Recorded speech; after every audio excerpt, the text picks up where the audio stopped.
네, 여러분 반갑습니다. 네, 이제 드디어 성경 강좌 6학기 1교시를 시작합니다. 사도행전부터 요한계시록까지 나가게 될 건데요. 오늘 1강은 사도행전의 내용을 먼저 나갑니다. 1교시는 사도행전 1장부터 5장까지 내용을 나가도록 하겠습니다. 자, 그러면 우리 한번 사도행전을 보도록 할게요. 우리 교재 갖고 계신 분은 사도행전을 펴주시고요. 그리고 성경책도 사도행전을 펴주시면 되겠습니다.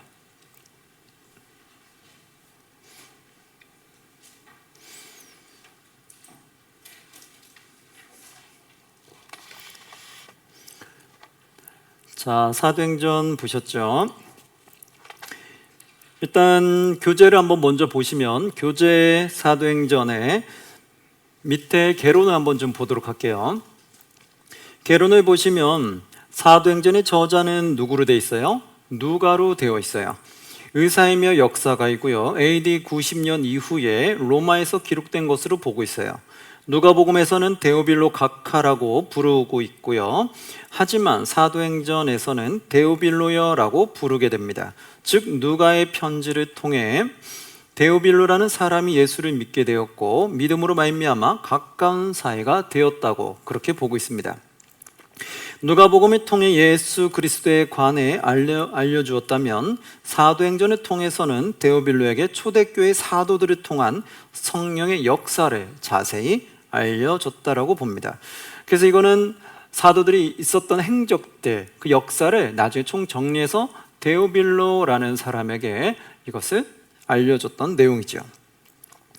유학을 보면 유학의 각 장부터 어떤 내용으로 흘러가는지가 쭉 나오게 돼서요. 그거는 좀 참고해 주시면 되겠고요. 일단 그러면 사도행전의 먼저 전체 흐름, 뼈대를 먼저 잡아보도록 할게요. 자, 앞에를 보시면 사도행전은 1장부터 몇 장까지 되어 있을까요? 네, 28장까지 되어 있어요. 그럼 사도행전은 1장부터 28장까지 되어 있는데 뭘 틀을 잡느냐면 1장부터 여러분 12장까지를 형광색 있으면 형광색을 가지시고 한번 교재에다가 박스를 입혀보세요. 1장부터 몇 장까지요? 1장부터 12장까지. 자, 1장부터 12장까지를 박스를 쳐주시고요. 여기서는 어떤 내용이냐? 베드로를 중심으로 해서 쓰여진 내용이다. 누구를 중심으로요? 베드로. 자, 그 다음에 녹색 있으면 녹색을 하나 잡으시고요. 13장부터 마지막 28장까지를 박스를 쳐주세요. 13장부터 마지막 28장까지를 박스를 쳐주세요. 자, 하셨나요? 그러면 13장부터 마지막 28장은 누구 내용으로 스토리가 흘러가게 될까요? 그렇죠. 바로 바울 중심으로 흘러가고 있다.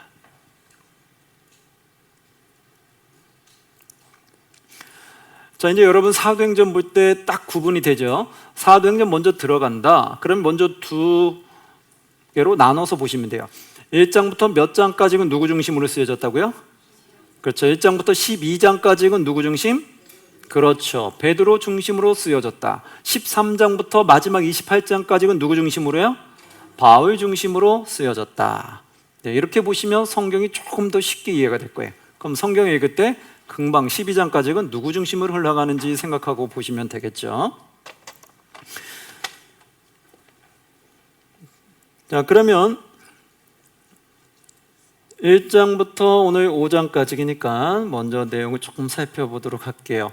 자, 먼저 1장부터 5장까지 내용, 어떤 내용이 있는지 한번 보도록 할게요.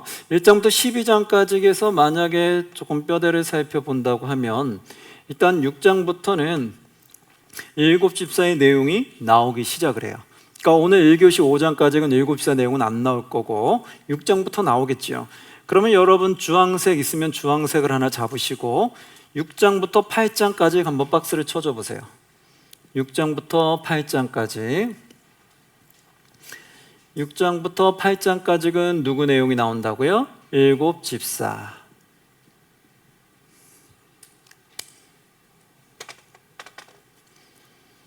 네, 여기까지 보시면 돼요. 그러면 1장부터 5장까지는 아직 7 집사 나오기 전이고 6장부터는 7 집사가 등장하면서 내용의 스토리가 이어져 가겠다라고 생각을 할 수 있겠죠.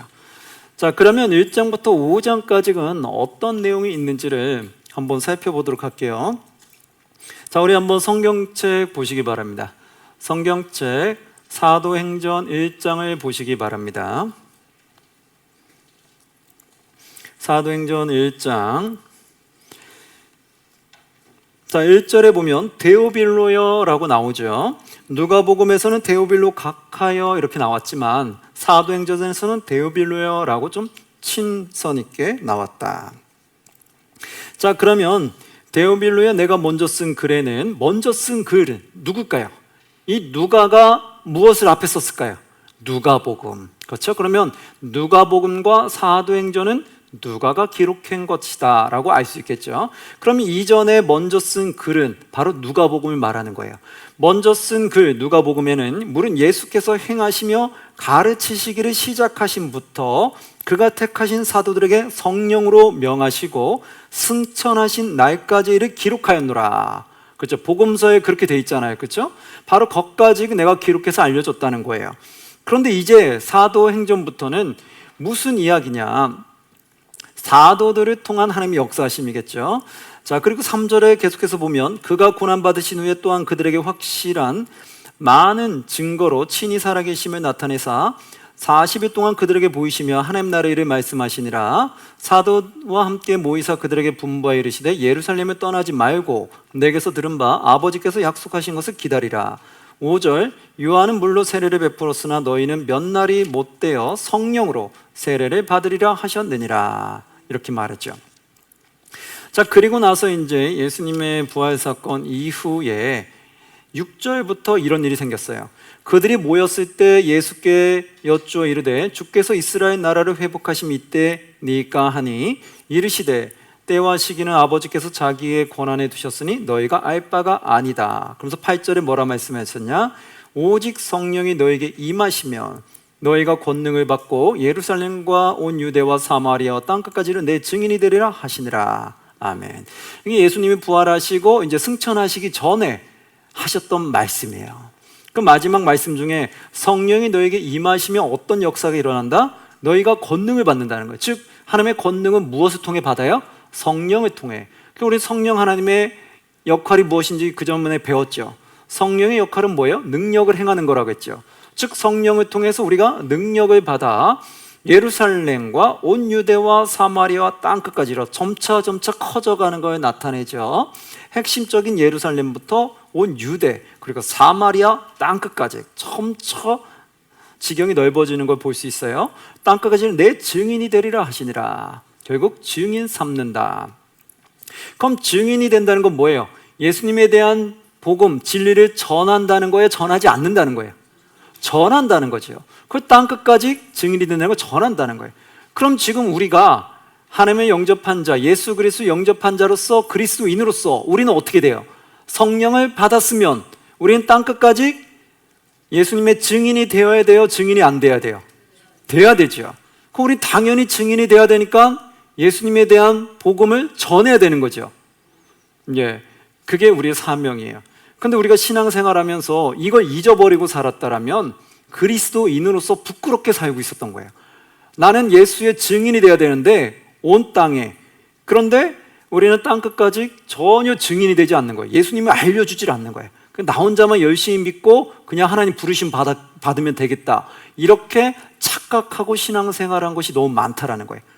만약에 우리가 그런 신앙생활을 했다면 오늘 이 말씀을 통해서, 성경 공부를 통해서 다시 바뀌었으면 좋겠어요. 이것은 제 얘기가 아니라 예수님의 말씀이었잖아요. 너희는 땅끝까지 내 증인이 되리라고 분명히 말씀했는데 내가 증인이 되고 있지 않다면 그러면 참 부끄러운 거고 하나님의 말씀을 모르고 신앙생활했던 거죠. 이제 우리가 이 말씀을 알았으면 무엇을 구해요? 성령을 구하시고 성령을 통해 능력을 받아 이제 어떻게 해야 돼요? 땅끝까지 복음을 어떻게 된다? 전해야 된다. 그래서 예수 그리스도가 누구시며 왜 이 땅에 오셨는지를 꼭 우리는 전해야 된다는 거예요. 그래야지만이 하나님의 영광이 드러낼 수 있는 거예요. 자, 그러면서 이제 예수님이 이 말씀을 마쳤어요. 9절에 보니까 이 말씀을 마치시고 그들이 보는데 올려져 가시니 어떻게 갔냐? 구름이 그를 가리어 보이지 않게 하더라. 그래서 10절 올라가실 때 제자들이 자세히 하늘을 쳐다보고 있는데 흰옷 입은 두 사람이 그들 곁에서 11절 이럽니다. 이르되 갈릴리 사람들아 어찌해 서서 하늘을 쳐다보느냐? 너희 가운데서 하늘로 올려주신 이 예수는 하늘로 가심을 본 그대로 어떻게 한다? 오시리라 하였느니라. 예, 구름 가운데 올라가신 것처럼 나중에 예수님이 재림할 때도 구름 가운데 내려오신다라는 거죠. 올라간 대로 내려오시리라 분명히 말씀했어요. 우리는 그렇게 알고 있죠. 자, 그리고 나서 이제 어떤 일이 생겼느냐? 12절 13절에 제자들이 감람원이라는 산으로부터 예루살렘에 돌아왔어요. 그리고 나서 13절 그들이 유하는 다락방으로 올라가서 제자들이 모여 있는데 14절에 여자들과 예수의 어머니 마리아와 예수의 아우디가 더불어 마음을 같이하여 오로지 뭐에 힘썼다? 기도에 힘쓰더라. 이때 중간에 하나 포인트로 볼 수 있는 건 예수의 누구와 더불었다고요? 아우들. 여기서 예수의 아우는 누구를 말할까요? 예수님의 그 12제자가 아니라 예수님의 진짜 피부치 형제들을 말하는 거예요. 예수님이 첫째로 태어났고 그 다음에 줄줄이 이제 형제가 태어났잖아요. 그러니까 그 밑에 형제들도 처음에는 예수님을 배척하고 믿지 않았지만 부활 사건 이후에는 예수님을 하나님의 아들로 그들도 섬기고 따르게 됐다는 거예요. 그래서 예수님의 형제인 아우들도 더불어 마음을 같이 오로지 기도에 힘썼다. 그때 15절 모인 무리의 수가 약 120명이나 되더라. 많은 숫자가 모였어요. 그때 베드로가 그 형제들 가운데 일어서서 쭉 이야기를 합니다. 여러분 교재에 보면 베드로가 이렇게 쭉 말씀을 전한 것을 베드로의 설교라고 그렇게 요약을 좀 해드렸는데요. 교재에 보면 베드로가 설교한 곳이 여러 군데가 나오는데요. 한번 제가 잡아드릴게요. 여러분 녹색을 하나 잡으시고요. 녹색 형광색을 잡으시고 교재에다가 표시합니다. 제가 형광색 준비해달라고 말씀드렸죠. 4가지 색 이상 준비하시면 될 거예요. 첫 번째 1장에 보면 교재 1장 중간에 베드로 설교 첫 번째 나오죠. 그때 120명이 모였을 때 어떤 설교를 했는지 내용이 쭉 나오는 거예요. 2장으로 가니까 2장 중간에 베드로 설교 두 번째 나오죠. 네, 어떤 내용인지는 그 내용 조금 읽어보시면 되고요. 3장으로 가면 중간에 베드로 설교 세 번째 있죠. 예, 책을 입혀주시고요. 또 어떤 내용인지 밑에 내용 보시고 성경 읽어보시면 알 수 있습니다. 4장으로 가면 4장 중간에 베드로 설교 네 번째 있죠. 표시해 주시고요. 5장으로 가면 중간에 베드로 설교 5번째 있죠. 표시하시고 그 다음에 8장으로 가요. 8장 중간에 베드로 설교 6번째 있죠. 어떤 내용인지 보시면 알겠죠. 10장 밑에 베드로 설교 7번째 있죠. 표시해 주시고요. 그 다음에 11장으로 넘어가면 맨 위에 베드로 설교 8번째 있죠. 8번째 표시해 주시고요. 그래서 베드로 중심으로 12장까지 가는 데 있어서 베드로가 설교한 내용은 총 8가지로 잡아볼 수가 있어요. 자, 그러면 일단 1장에 나오는 이 베드로 첫 번째 설교 내용이 이 내용이에요. 어떤 내용이냐? 이제 예수님의 12제자 중에 한 명, 유다가 결국은 본인이 이제 스스로 목숨을 끊었죠. 그러면서 이제 한 명의 제자가 비었어요. 한 명의 제자를 채우기 위해서 이제 베드로가 말씀을 전해요. 그리고 한 명을 뽑았어요. 그게 누구냐? 마띠아라는 사람이 뽑히게 됐어요. 그럼 마띠아 사람은 어떠한 사람의 조건을 가지고 뽑혔느냐? 한번 보시면 21절에서 22절에 이렇게 나옵니다. 이러함으로 요한의 세례로부터 우리 가운데서 올려져 가신 날까지 주 예수 우리 가운데 출입하실 때에 항상 우리와 함께 다니던 사람 중에 하나를 세워. 그렇죠. 요한의 세례로부터 예수님이 올라갈 때까지 우리와 늘 함께 했던 사람. 그러니까 그 모든 상황을 지켜본 사람이죠. 그 다음에 세워 우리와 더불어 예수께서 부활하심을 뭐 할 사람? 증언할 사람이 되게 하여 하리라. 즉 부활하심을 증언할 사람이 제자로서 뽑힌다. 그럼 예수님의 부활을 증언할 마음이 없는 사람은 제자가 될 수 있다는 거야, 안 된다는 거야? 안 되는 거죠. 바로 그거죠. 예수 부활을 증언할 사람이 되어야 된다. 자, 그 사람이 이제 마띠아라는 사람이 뽑히게 됐어요. 한번 읽어보시면 되고요. 2장으로 넘어갑니다. 자, 2장 넘어가면 오순절 성령 강림 사건을 우리 많이 알 거예요. 1, 2절에 보니까 오순절 날이 이미 이름에 그들이 다 같이 한 곳에 모였더니 호련히 하늘로부터 급하고 강한 바람 같은 소리가 있어 그들이 앉은 온 집에 가득하여. 3절 마치 불의 혀처럼 갈라지는 것들이 그들에게 보여 각 사람이 하나씩 임하여 있더니 그들이 다 성령의 충만함을 받고 성령이 말하게 하심을 따라 다른 언어들로 말하기를 시작하니라. 이게 바로 성령의 역사하심이었죠. 그런데 역사하심 통해서 많은 사람들이 막 놀랐어요. 그랬는데 이것을 듣고 두 가지 반응이 일어났습니다. 어떤 반응이 일어났을까요? 한번 보시면 11절에서 13절에 보면 이렇게 나옵니다. 그대레인과 아라비아인들이라 우리가 다 우리의 각 언어로 하나님의 큰 일을 말함을 듣는도다 하고 다 놀라며 당황하여 서로 이르되 이 어찌된 일이냐 하며 하나님의 성령의 역사하심이 이제 놀래는 사람들이 있었고요. 13절에는 또 어떤 이들은 조롱하여 이르되 이 기적 같은 일을 조롱하는 사람도 있다는 거예요. 조롱하여 이르되 뭐라고 말했어요? 그들이 새 술에 취하였다 하더라. 그들은 지금 술에 취해서 중얼중얼 이상한 말을 하는 거야, 이런 거예요. 근데 이상한 말이 방언들이 각 나라의 언어였거든요. 이게 각 나라에서 온 사람들이 본인의 나라의 언어로 말하는 거 보고 깜짝 놀랐어요. 근데 여기서 술에 취했다고 하면서 여러분 술에 취한 사람이 다른 나라의 언어를 말할 수 있습니까? 그럴 수가 없죠. 그렇게만 된다면 얼마나 좋겠어요. 우리가 다른 나라 언어 하고 싶으면 술 한잔 하면 되잖아요. 그럼 내가 미국의 언어 하고 싶다. 술 한잔 먹으면 나올 거고, 중국어 하고 싶다. 술 한잔 먹으면 중국어가 나올 거고, 내가 러시아 말 하고 싶다. 술 한잔 마시면 러시아 말 나오고. 얼마나 놀라워요. 말도 안 되는 말이죠. 근데 이게 조롱하는 자도 있었다. 이 말은 뭐예요? 바로 악한 자, 마음이 꼬여 있는 자.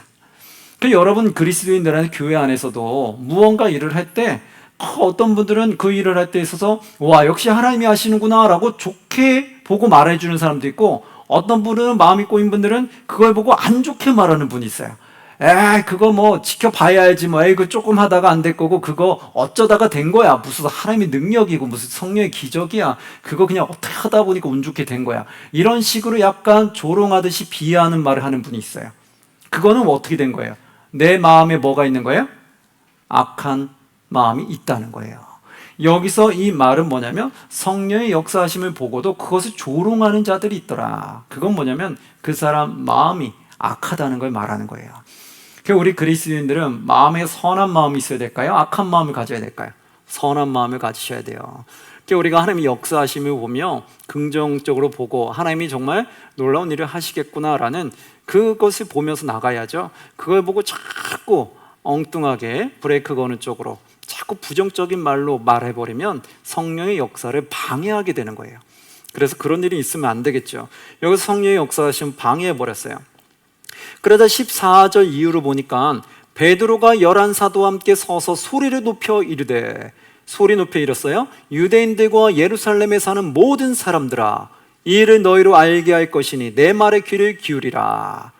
그러면서 이 방언하는 역사가 구약에 예언되어 있음을 말해요. 우리가 많이 아는 구절 있잖아요. 16, 17절 보면 이는 곧 선지자 요엘을 통하여 말씀하신 것이니 일러스되 하나님이 말씀하시기를 말세 내가 내 영을 모든 육체에 부어주리니 너희의 자녀들은 예언할 것이요 너희의 젊은이들은 환상을 보고 너희의 늙은이들은 꿈을 꾸리라. 그때 내가 내 영을 내 남종과 여종들에게 부어주리니, 그렇죠? 내가 내 영을, 성령이죠, 영을 부어주리니 그들이 예언할 것이요 또 내가 위로 하늘에서는 기사를 아래로 땅에서는 징조를 베풀리니 곧 피와 불과 연기로다. 20절 주의 크고 영화로운 날이 이르기 전에 해가 변하여 어두워지고 달이 변하여 피가 되리라. 21절 함께 봉독합니다. 누구든지 주의 이름을 부르는 자는 구원을 받으리라 하였느니라. 아멘. 이게 다 구약에 기록되어 있단 말이에요. 누구든지 주의 이름을 부르는 자는 구원을 받는다. 즉 성령의 역사하심을 받아들이고 또 주의 이름을 부르는 자는 구원을 받는다. 예언하는 거, 하나님의 기적, 이적 다 구약에 예언돼 있었다. 그게 일어나는 건데 어떻게 너희는 이것을 이렇게 폄하하며 술에 취한 거라고 말할 수 있느냐라는 거죠. 그래서 그것을 선포했던 말들이 쭉 있어요. 그러면서 38절에 뭐라고 말하냐면 이렇게 말해요. 우리 38절 함께 봉독합니다. 시작.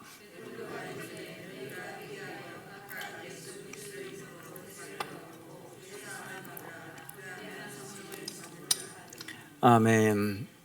자, 그러면서 베드로가 쭉 설교를 한 다음에 외쳤어요. 베드로가 이르되 너희가 뭐하여? 회개하여 각각 예수 그리스도의 이름으로 뭐를 받고? 세례를 받고 또 뭐를 받으라? 죄사함을 받으라. 그리하면 성령의 선물을 어떻게 한다? 받으리니. 아멘. 자, 너희가 회개하여 각각 예수 그리스도 세례를 받아라. 결국 세례를 받기 위해서 무엇을 해야 된다고요? 회개가 따라야 된다는 거예요. 그래서 여러분, 우리는 하나님 말씀대로 살아가기 위해서 항상 뭐가 있어야 돼요? 회개가 있어야 돼요. 회개를 하지 않는 자는 하나님 앞에 선한 자로 갈 수가 없어요. 우리가 처음에 세례받고 하나님에게 고백했을 때도 결국은 우리가 회개를 하고 돌이킨 거거든요. 나 중심으로 살아갔던 내 자신을 버리고 내가 주인 됐던 삶을 회개하고 하나님을 주인으로 모시고 살아가는 삶으로 거듭난 삶을 살아가는 거예요. 그런데 그렇게 살아가려고 하는데도 계속해서 내가 주인 된 삶으로 자꾸 가려고 해요. 그러다 보니까 그걸 어떻게 해요? 회개를 통해서 계속 용서함을 구하는 거죠. 그렇게 했을 때 하나님이 우리를 지켜주는 거거든요. 그런데 우리가 그런 회개함이 없으면 쉽게 교만해지고 쉽게 내 중심적으로 또 신앙생활을 할 때가 있다라는 거예요. 그것이 매우 위험한 거예요. 그래서 베드로도 얘기할 때 너희가 회개하여 예수 그리스도의 이름으로 세례를 받고 죄사함을 얻어야 된다라고 얘기하죠. 그리하면 성령의 선물을 받는다. 즉 우리가 회개하지 않는 자는 그럼 성령의 선물을 받을 수 있다는 거예요? 없다는 거예요? 없죠. 즉 성령은 회개하지 않는 자에게 주어지지 않아요. 즉 다시 말하면 악한 자에게는 주어지지 않는다는 거예요. 우리는 선한 곳으로 가는 그 과정이 뭐라고요? 악에서 선으로 넘어가는 그 과정 중에 뭐가 따라요? 중간에 회개가 따르는 거예요. 악한 모습을 회개하고 선한 곳으로 가면 무엇이 우리와 함께한다? 성령을 세례로 받는다. 성령을 선물로 받는다. 그런데 우리가 악으로부터 회개하지 아니하면 결국 성령을 선물로 받을 수 없다는 거예요. 그래서 악한 자는 절대로 성령이 함께 역사할 수가 없어요. 우리가 늘 회개하며 선한 길로 나아갈 때 그때 우리가 성령의 능력을 받게 된다는 거죠. 41절 그 말을 받은 사람들은 세례를 받음에 세례를 받았어요. 그리고 이날의 신도의 수가 몇 명이 됐다? 3천이나 더하더라. 엄청나게 많은 숫자가 하나님에게 돌아오게 됐죠. 42절 그들이 사도의 가르침을 받아 서로 교제하고 떡을 떼며 오로지 기도하기에 힘썼다. 자, 여기서 기도하기에 힘썼다라는 것은 어떤 기도일까요? 바로 하나님의 말씀대로 살아가기 위한 기도인 거예요. 하나님, 우리도 하나님 말씀대로 살아갈 수 있게 좀 도와주세요 이거예요. 성령이 나에게 임해서 내가 예수를 증언하는 삶으로 살아갈 수 있도록 저희들이 이끌어 주옵소서라는 기도였다고요. 그런데 우리는 지금의 기도는 많이 바뀌었죠. 지금의 기도는 예수의 증인이 될 수 있게 해달라고 기도하고 부르짖는 것이 아니라 내가 이 세상으로부터 필요한 것을 요구하는 기도로 많이 가더라는 거예요. 그러니까 얼마나 이게 잘못된 기도예요. 제일 첫 번째는 내가 예수의 증인된 삶을 살 수 있게 해달라고 기도를 해야 되는 거예요. 그리고 그 다음에 두 번째로는 예수의 증인된 삶을 살기 위해서는 그만한 물질과 시간적인 여유와 또 건강과 지혜, 지식이 필요하잖아요. 그래서 그 다음에 거기서 필요한 것을 채워달라고 기도해야 되는 거예요. 하나님, 저희 목적은 예수를 증언하는 겁니다. 예수를 증언하기 위해선 시간도 필요하고 물질도 필요하고 건강도 필요하고 지식도 필요합니다. 그러니 그것을 채워 주옵소서라고 기도하는 거예요. 그때 하나님이 내 기업, 내 사업을 일으켜서 흥황하게 했을 때 이거는 무엇을 위해서 그럼 주신 거라는 걸 깨달아요? 예수를 증언하기 위해서 사용하라는 거다라는 걸 깨닫잖아요. 그러면 그런 분들은 기업이 잘 되면 잘 될수록 어떻게 해요? 거기서 벌어들인 수입을, 그 재정을 어디에 사용해요? 예수를 증언하는 곳에 사용하더라는 거예요. 믿습니까? 그게 바로 예수님이 우리에게 주신 재정을 잘 활용하는 거예요. 근데 이걸 우리가 모르면 그게 나를 위해서 생긴 줄 알고 예수를 증언하는 데 사용하지 않고 나를 누리는 쪽으로, 나의 영광을 위해서만 사용하려고 하더라는 거예요. 그러니까 이게 벌써 기도와 나의 것이 우선순위가 바뀌었을 때 그런 거잖아요. 내가 무엇을 위한 기도인지 우선순위가 바뀌면 그렇게 돼요. 그래서 기도의 우선순위 첫 번째는 무엇을 위한 기도다? 예수의 증인된 삶을 살 수 있게 해달라고 기도해야 된다. 두 번째는요, 그것에 필요한 물질이나 건강이나 지혜를 채워달라고 기도하는 거다. 믿으십니까? 예, 바로 그게 올바른 기도예요. 그렇게 기도를 하고, 이들이 기도에 힘쓰니까 바로 첫째가 하나님의 증인된 삶, 예수의 증인된 삶을 위해서 기도하니까 어떤 일이 일어났느냐? 43절에서 47절, 많이 듣던 초대교회에서 일어났던 일들이에요.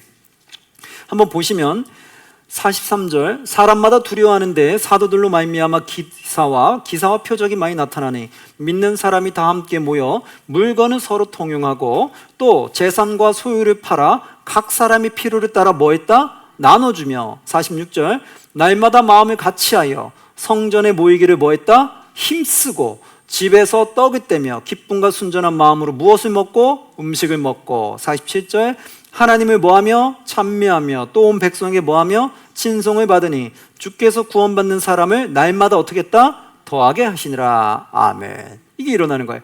예수의 증인된 삶을 살 수 있게 해달라고 우리가 기도하고 선포하고 나아갔을 때, 그때 이런 일이 생기면서 그들이 함께 나누기 위해서 자기 소유를 팔아서 각 필요에 따라 나눠줬다는 거예요. 그래서 날마다 마음을 같이하고 성전에 모이기를 힘썼다는 거예요.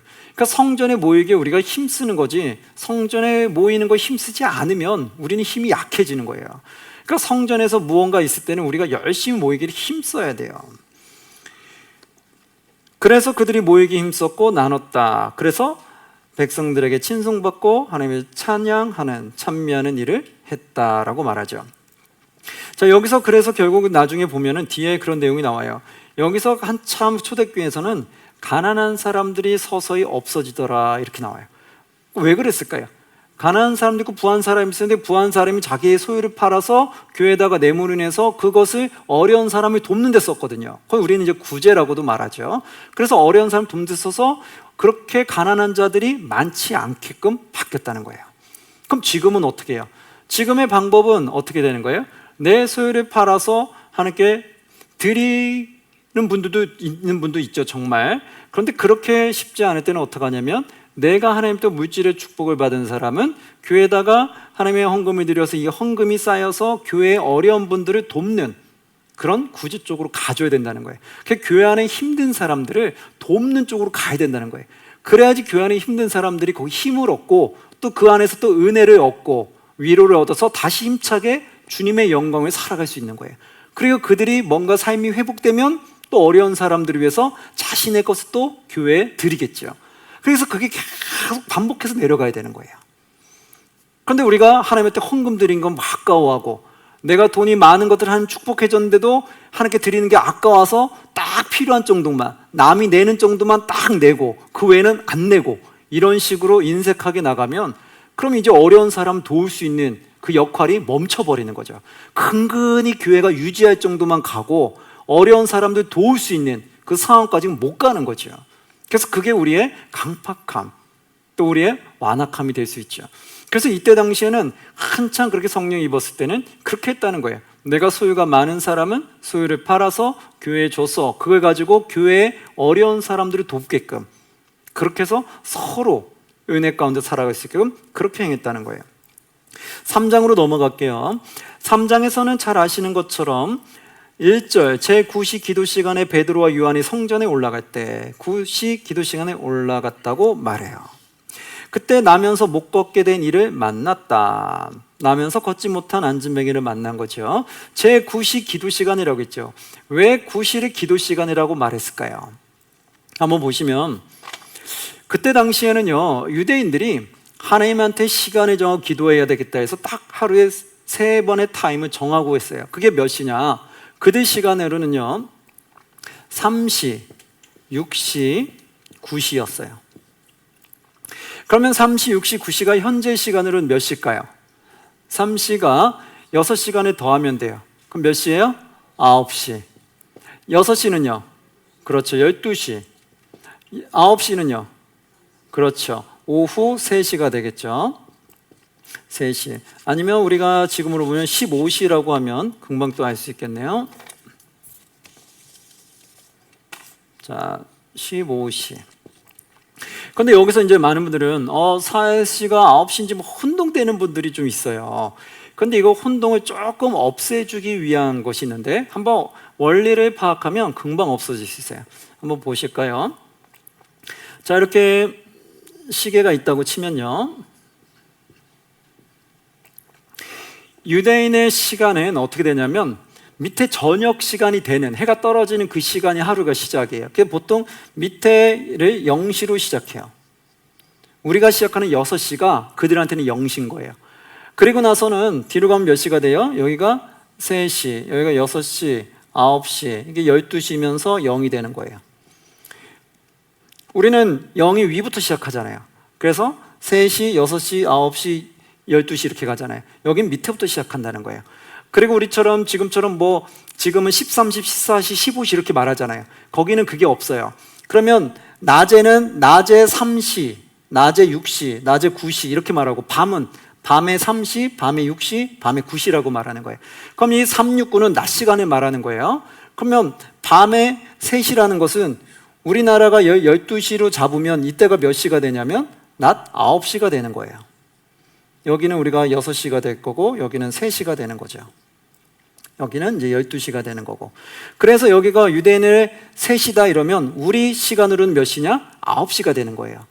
이해되죠? 그래서 이 시계만 머릿속에 넣으면 굳이 몇 시가 몇 시는 더하지 않아도 돼요. 근데 이게 어려우면 3에다가 6만 더하면 9시다. 그래서 6시간을 더하면 된다라고 보시면 되고, 이 시계 구조를 아시는 분은 3이면은 지금의 아침 9시네 생각하면 되고, 6시는 지금의 정오 12시네 생각하면 되겠죠. 그리고 9시는 지금의 오후 3시구나 생각하면 되죠. 그래서 3, 6, 9 하루에 3번씩을 정기적으로 정하고 기도를 했어요. 그럼 여기는 지금 1절에 보니까 3장 1절에 제 몇 시라고 나와요? 9시. 그럼 이 유대인 시간은 여기 제 9시예요. 그러면 낮 9시면 우리한테는 오후 몇 시예요? 그렇죠. 오후 3시죠. 여기서는 9시는 오후 3시죠. 네, 이렇게 알 수 있으면 돼요. 이 시계 구조를 잘 보세요. 그러면 오후 3시구나, 지금에. 그래서 여기 지금 낮 9시라는 뜻은 지금으로 따지면 오후 3시에 그 기도 시간에 올라갔다는 거예요. 성전에 기도하러 올라갔는데 거기서 나면서 못 걷게 된 이를 만난 거예요.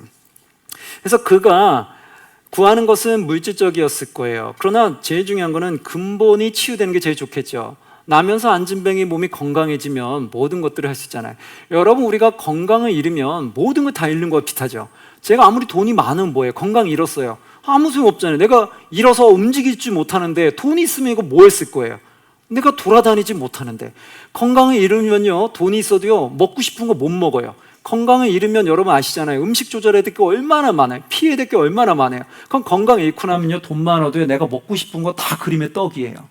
그러니까요, 제일 중요한 거는 근본이 해결되는 거예요. 우리한테 문제가 발생됐을 때는 겉에 일어나는 것보다는 그 근원을 찾아서 그걸 치유해 주는 게 제일 좋은 거예요. 그럼 이 나면서 걷지 못했던 사람에게는 가장 근본이 뭐예요? 뛰는 거죠. 걷는 거죠. 그러나 그걸 할 수가 없으니까 구걸을 한 거죠. 돈을 구한 거죠.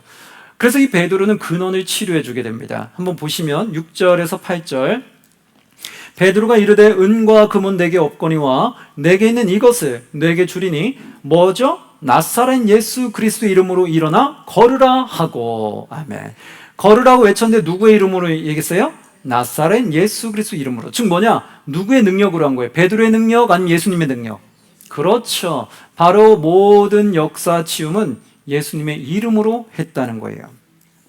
그때 역사가 일어났어요. 7절. 오른손을 잡아 일으키니 발과 발목이 곧 힘을 얻고 뛰어서서 걸으며 그들과 함께 성전으로 들어가서 걷기도 하고 뛰기도 하며 하나님을 찬송했다. 10절 뒷부분. 이로 인하여 심히 놀랍게 여기며 놀라더라. 수많은 사람들이 놀란 거예요. 10절 다시 보면 그가 본래 성전 미문에 앉아 구걸하던 사람인 줄 알고 그에게 일어난 일로 인하여 심히 놀랍게 여기며 놀라더라. 놀라운 일이 일어났죠. 바로 이게 예수 그리스도 능력으로 이제 행하게 됨을 받았던 거예요. 많은 사람들이 놀랬어요. 그러자 12절, 13절에 이렇게 나옵니다. 많은 사람들이 솔로몬 행각에서 베드로와 요한을 붙잡고 크게 놀라고 있자 12절에 베드로가 이렇게 말했어요.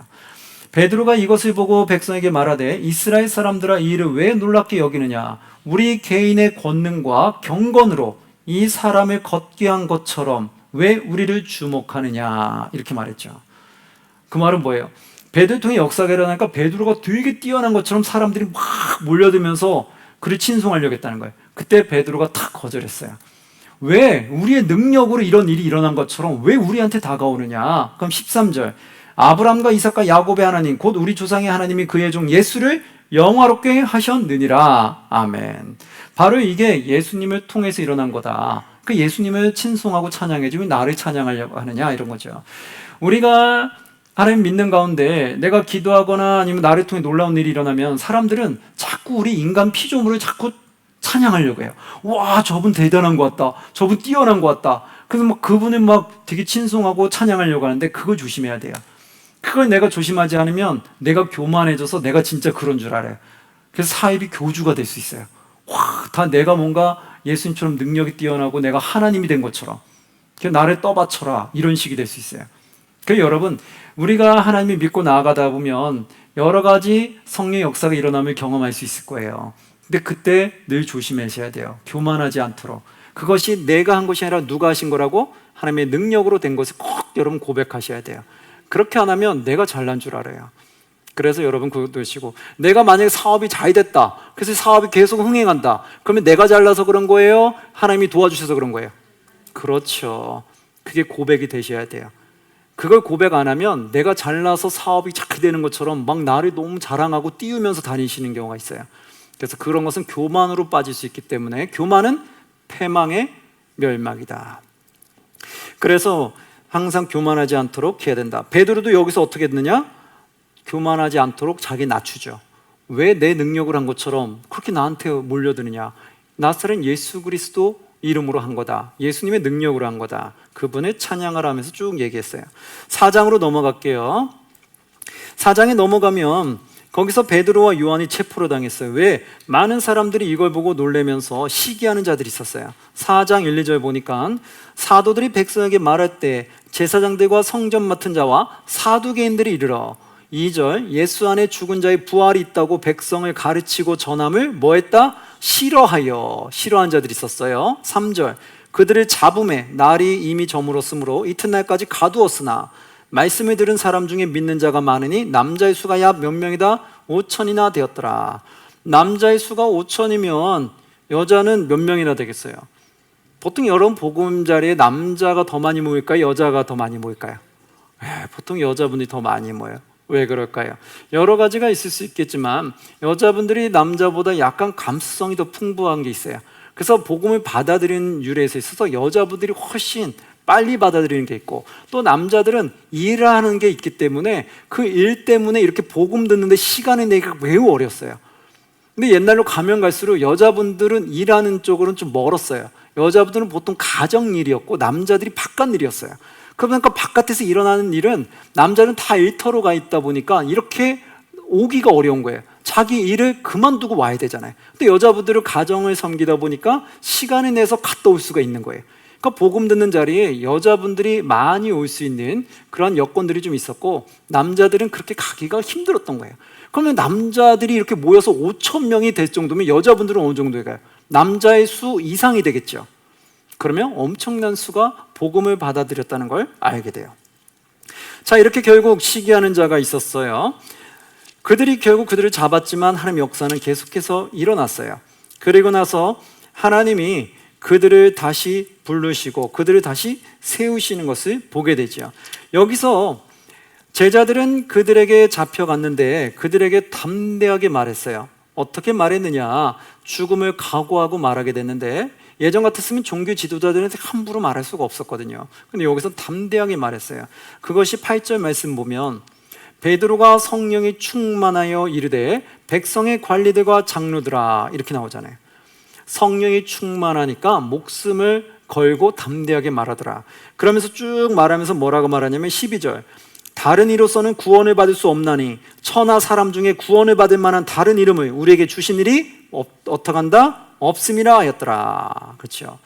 다른 이로서는 구원을 받을 수가 없다. 즉 예수 그리스도 외에는 구원받을 수가 없다라고 천명해 버렸어요. 이 말은 종교 지도를 들었을 때는 사형감이었어요. 왜? 그들은 예수를 하나님의 아들이라고 받아들이지 않았거든요. 그런데 거기서 담대하게 선포했다는 건 성령이 충만해서 죽음을 각오하고 말했다는 거예요. 여러분, 우리가 복음을 전할 때 우리가 정말 복음을 잘 전할 수 있는 이유, 잘 전하게 된다라면 어떤 각오가 있을 때 그게 가능할까요? 여러분, 내가 핍박받을 각오를 하고 전하면 됩니다. 내가 죽을 각오를 갖고 하면 돼요. 근데 우리는 누구에게 욕 듣는 게 싫고 누구에게 싫은 소리 듣는 게 싫고 내가 뭔가 아쉬운 소리에게 듣기 싫다 보면 내가 담대하게 복음 전하기 어려워요. 그렇죠? 내가 죽음을 각오하면 담대하게 전할 수 있어요. 내가 누구한테 욕 듣더라도 나는 전하고자 하는 마음이 있으면 욕 들을 각오를 하면 전할 수 있어요. 근데 내가 남들한테 욕 듣는 게 너무 싫고 자존심 상하고 남들한테 나아가는 게 너무 부끄럽거나 그런 쪽에 더 치우치면 어떻게 될까요? 복음 전하는 게 어려워져요.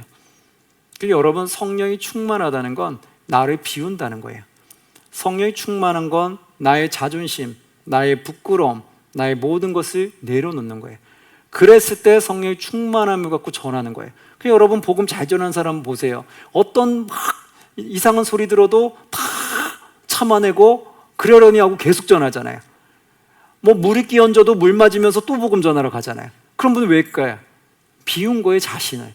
성령 충만으로 내 자존심, 내 자아를 비운 거예요. 그러니까 내가 물 세례를 받던 욕을 듣던 나는 그래도 복음 전하겠노라.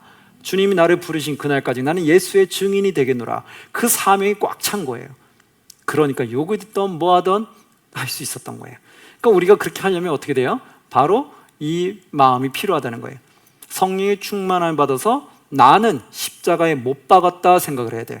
나는 이제 없다. 내 자아는 없다. 나는 어떤 욕을 들어도 나는 복음을 전하고 말리라. 그 각오를 갖고 가야 된다는 거예요. 그러기 위해서 뭐에 힘써요? 기도에 힘쓴다. 아시죠? 기도에 힘쓰는 거는 내가 원하는 세상의 풍요를 위해서 기도하는 것이 아니라 무엇을 기도한다? 예수의 증인된 삶을 살 수 있게 해달라고, 그 능력을 달라고 기도하는 거예요. 두 번째가 거기에 필요한 것들을 달라고 기도한다는 거죠. 그러니까 첫 번째가 필요한 것, 수단을 위한 게 아니에요. 첫 번째는 예수의 증인될 수 있는 그러한 담대함을 달라고 기도해야 되는 거예요. 자, 그렇게 해서 거기서 담대하게 전했어요. 나중에 내용은 한번 쭉 읽어보시면 되겠고요. 5장으로 넘어갈게요. 자, 5장 넘어가면요, 4장 뒷부분에 한 인물이 좀 나오는 거 봐야 되겠네요. 4장 32절에 보시면요, 한 인물이 나타납니다. 32절, 믿는 무리가 한 마음과 한 뜻이 되어 모든 물건을 서로 어떻게 했다? 통용하고 자기 재물을 조금이라도 자기 것이라고 하는 이가 어떻다? 하나도 없더라. 그렇죠? 성령이 충만하니까 그들은 자기 소유를 자기 거라고 말하지 않고 서로 통용해 버렸다는 거예요. 자기의 재물을 기꺼이 교회에 내놨다는 거예요. 어려운 사람들을 위해서 같이 나눴다라는 거죠. 그러면 33절, 사도들이 큰 권능으로 주 예수의 부활을 뭐 했다? 증언하니 무리가 큰 은혜를 받아 그 중에 가난한 사람이 뭐 했다? 없으니. 나왔죠? 가난한 사람이 어떻다? 있다 없다? 없다. 왜 없을까요? 부한 사람이 그것을 내놨기 때문에 가난한 사람이 없을 수 있었던 거죠. 가난한 사람들에게 구제로 돌아갔다는 거예요. 그래서 없으니, 이는 밭과 집 있는 자는 팔아서 그 판 것의 값을 가졌다가 사도들의 발 앞에 두었다. 교회에 낸 거라는 거죠. 그래서 그들이 각 사람의 필요에 따라 나누어 줍니다. 교회에 그것을 내니까 그때는 사도들에게 그걸 주면 사도들이 통해서 필요에 따라 각 사람 나눠주게 됐죠.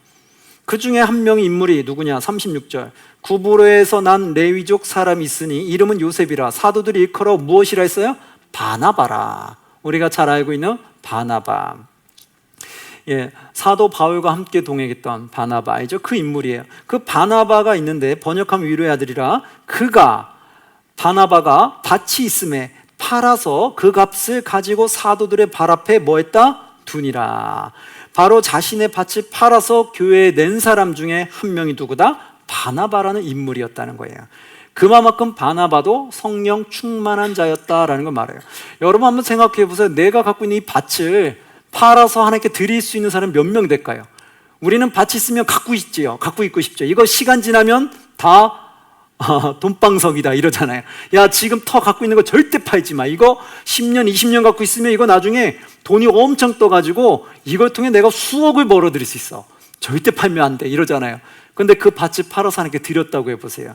여러분, 그거는 웬만하지 않고서는요 드리기가 매우 아까운 거예요. 근데 바나바가 자신의 밭을 팔아서 드렸다는 건 그만큼 경건하고 성령 충만한 자였다는 걸 알게 되죠. 그리고 이 바나바가 나중에 귀하게 쓰임 받는 걸 보잖아요. 이렇게 성령 충만한 사람이 귀하게 쓰임 안 받을 수가 없다라는 거예요. 그래서 성령 충만한 사람들의 특징들을 좀 보게 되죠. 그러면서 5장으로 넘어가는 거예요. 그래서 5장에 이제 그것을 따라서 흉내내고자 하는 사람들도 있었어요.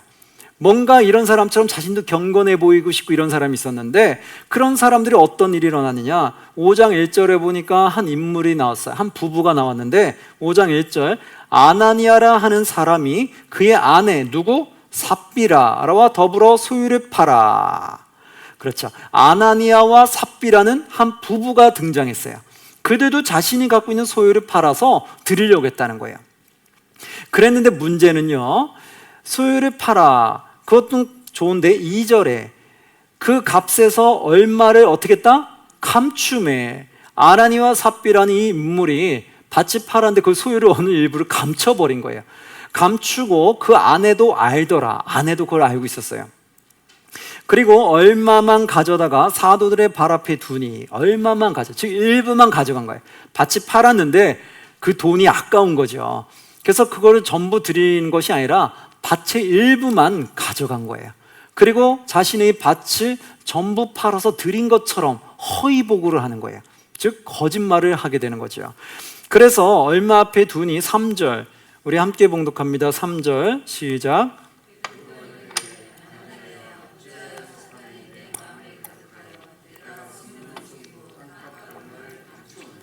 아멘. 뭐라고 말해요?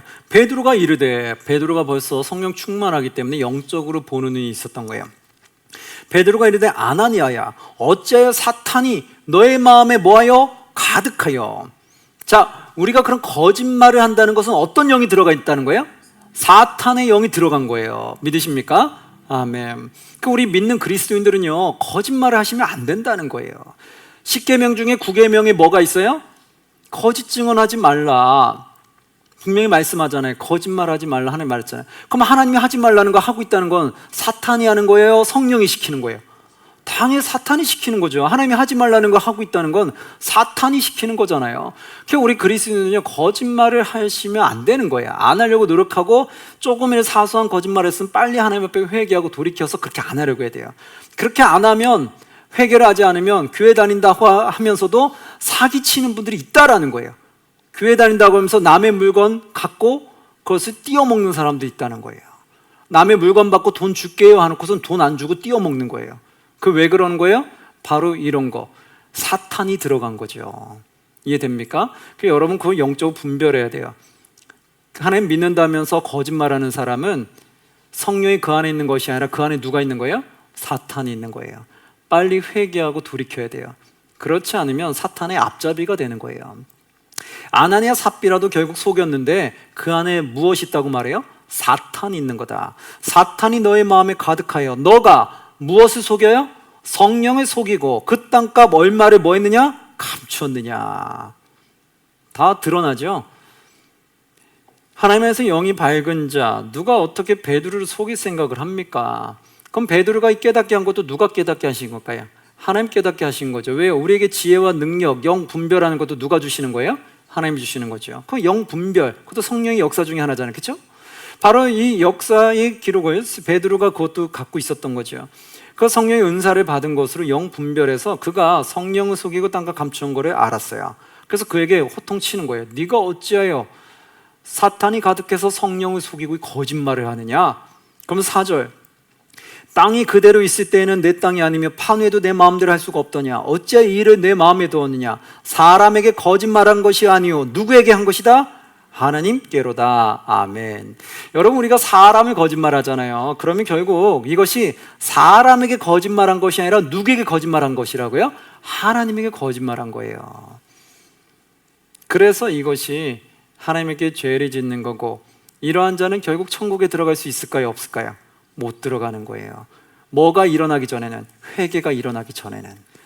우리가 회개를 통해서 그것을 하나님께 죄사함을 받기 전에는요, 회개하지 않고 끊임없이 거짓말하고 속이는 자들은요, 아무리 교회 오래 신앙생활해도요, 결국 하나님 앞에 갈 수가 없는 거예요. 왜요? 하나님 나라는 악한 사탄은 들어갈 수가 없거든요. 그래서 사탄이 내 안에 있는 자들은 절대로 천국에 들어갈 수가 없는 거예요. 그러니까 우리는 늘 회개를 해야 돼요. 그래서 저는 이렇게 참 보면 이렇게 거짓말을 하거나 속이는 분은 참 안타까울 때가 있어요. 여러분, 거짓말은 나중에 시간이 지나면 드러날까요? 안 난다할까요? 드러난다라는 거예요.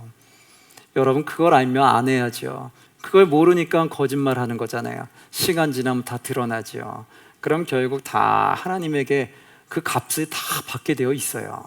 그래서 절대로 우리 하나님 믿는 사람들은 그렇게 하면 안 돼요. 하나님 믿지 않는 사람들이야 모르니까 그런다고 치죠. 어차피 지옥불에 들어갈 거니까. 하나님 믿는 사람은 왜 그걸 해서 지옥불에 들어갑니까? 알고 들어가면 얼마나 억울해요. 그렇죠? 그래서 우리는 절대로 그런 길을 가면 안 돼요. 자, 그래서 5절에 보니까 결국 하나님 앞에 거짓말한 자이기 때문에 아나니아가 이 말을 듣고 엎드려져 혼이 어떻게 됐다? 떠나게 됐다. 바로 그냥 죽음에 이르게 된 거예요. 혼이 떠나니 이 일을 듣는 사람이 다 크게 두려워하더라. 두려울 수밖에 없죠. 그래서 6절, 젊은 사람들이 일어나 시신을 싸서 메고 나가 장사하니라. 장사했어요. 한순간에 목숨을 잃었어요. 여러분, 그거 어설프게 왜 판다고 해가지고 거짓말해가지고 생명을 잃으면 아무 소용 없잖아요. 여러분, 우리가 아무리 많은 물질 가지고 있으면 뭐합니까? 생명 잃으면 소용 있어요? 없어요? 없잖아요. 우리가 아무리 건강하면 뭐합니까? 생명 잃으면 소용 있어요? 없어요? 없잖아요. 우리가 아무리 지혜와 능력 뛰어나면 뭐예요? 공부 많이 하면 뭐예요? 생명 잃으면 소용이 있어요? 없어요? 없잖아요. 바로 이거라고요. 하나님은 그냥 생명 걷어가면 끝나는 거예요. 그래서 그게 두렵다면 우리는 정말 하나님 앞에 죄를 짓지 않으려고 노력을 해야 돼요. 결국 그는 생명을 잃었어요. 모든 게 끝났어요. 7절, 3시간쯤 지나 그의 아내가 그의 일어난 일을 알지 못하고 들어왔어요. 그 일을 알았으면 빨리 회개를 했을 텐데 그 일을 모르고 온 거예요. 그럼 이제 그의 진실만 남은 거죠. 8절에 베드로가 이르되 그 땅 판값이 이것뿐이냐라고 아내에게도 물어봤어요. 그럼 아내가 이시직고를 했어야 되죠. 예, 정말 죄송합니다. 이렇게 했어야 되는데 남편의 일어난 일을 몰랐던 거예요. 몰라니까 어떻게 했어요? 완전 범죄를 저지르려고 했어요. 보니까 내게 말하라 하니 이르되 예, 이것뿐이다 하더라. 자기가 땅 판값이 이것뿐이다 라고 또 속인 거예요. 아내 역시. 어떤 일이 생겼을까요? 9절 함께 봉독합니다. 베드로가 이르되 너희가 어찌 함께 꾀하여 주의 영을 시험하려 하느냐. 보라, 내 남편의 장사하고 오는 사람들의 발이 문 앞에 이르렀으니 또 너를 메어 내가리라 하니. 10절 곧 그가 베드로의 발 앞에 엎드려져 혼이 떠나는지라. 아멘. 아유, 무섭지요. 혼이 떠나버렸어요. 그래서 어떻게 됐어요? 혼이 떠나는지라 젊은 사람들이 들어와 죽은 것을 보고 메어다가 그의 남편 곁에 장사하니라. 결국 그의 남편 곁에 장사하게 됐죠. 그래서 11절 온 교회와 이 일을 듣는 사람들이 다 크게 두려워하니라. 아멘. 자, 이런 일이 일어났어요. 결국 그들은 거짓말로 했다가 결국 그 혼이 떠나는 그러한 값을 받게 됐죠. 우리가 이 말씀을 통해 깨달을 게 있잖아요. 그렇죠? 하나님은 거짓말하는 자, 속이는 자를 하나님이 좋아하신다, 싫어하신다? 싫어하신다. 절대 하나님 믿는 사람들은요, 누구를 속이려고 하거나 거짓말하려고 하지 않으시기 바랍니다. 그래서 옛날에는 하나님 믿는 사람들은 정직하고 진실하다고 많이 알려졌잖아요. 그러니까 그때는 순수하게 복음을 받아들였던 거예요. 지금의 많은 사람들은 순수함이 많이 타락하고 변질되니까 정직하고 진실하다는 말이 잘 안 들려요. 야, 교회 다니는 사람은 다 정직해 진실해. 이 말이 지금은 잘 안 들린다고요. 그럼 얼마나 이게 마음 아픈 현실이에요. 이게 우리가 이제 바꿔가야 되지 않겠어요? 우리의 성경 공부를 통해서 이 말씀을 듣는 여러분들은 이제 우리가 정직하고 진실한 그리스도인들로 변화되기를 간절히 소망합니다. 아멘. 나머지 내용은 한번 쭉 읽어보시면 되겠고요. 여기까지 하고 좀 쉬었다가 그 다음 들어가도록 하겠습니다. 여러분, 수고하셨습니다.